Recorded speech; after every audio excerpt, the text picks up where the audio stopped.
Welcome back to the coverage of Artemis 1 launch here at the Launch Control Center at the Kennedy Space Center in Florida. I am here with Administrator Bill Nelson, who was on hand for the launch today, which had hoped to be a big moment in history for the Space Center, but instead it'll have to wait for another day. The launch attempt was scrubbed. Administrator, thank you for being here. What are your thoughts? How are you feeling after all of this anticipation and build-up, and then unfortunately couldn't go today? We don't launch until it's right.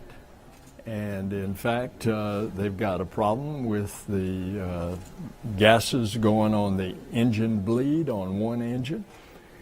You can't go. There are certain guidelines. And I think it's just illustrative that this is a very complicated machine, a very complicated system, and all those things have to work. And you don't want to light the candle until it's ready to go.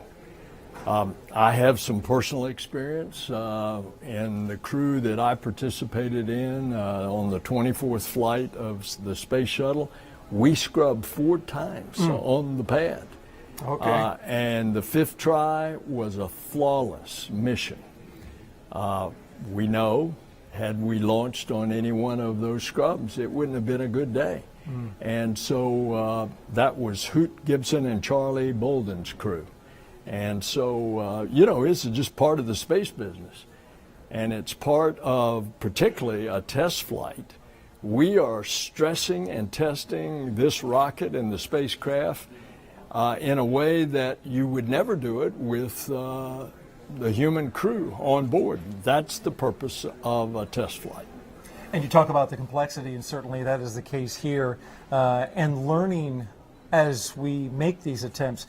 In fact, this engine bleed was something that they wanted to see in wet dress rehearsal number 4, didn't get an opportunity for it. So for the hardworking team that is still here actually gathering data from this rocket and its current configuration, any message for the launch team? I want them to know that they're doing the perfect job that they always do. They're taking an opportunity while that vehicle is still fueled up to work this problem, and they're going to work it. They'll get to the bottom of it. They'll get it fixed, and then we'll fly. And when we fly, we hope to have all of our guests back. Of course, there were big crowds here for this attempt.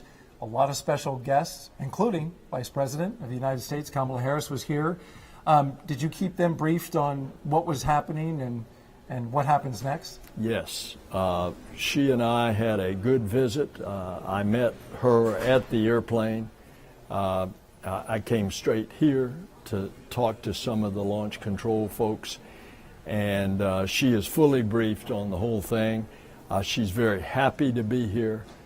She is an enthusiastic space booster, as is President Biden. So this whole thing will make our country proud. And Kamala Harris also chairs the National Space Council, so has a big role in our space program here. Senator Nelson, Administrator Nelson, thank you for your time. Appreciate you being here. Thanks. And giving our leadership here to this launch effort. And we'll have to wait for another day. The next availability is September 2nd, though we don't know at this point if the launch team is going to use that. So we'll wait for a press conference roughly 4 hours from now to find out more about it. That's it for now for NASA TV and the Artemis 1 launch attempt coverage. I'm Daryl Nail signing off. Have a good day.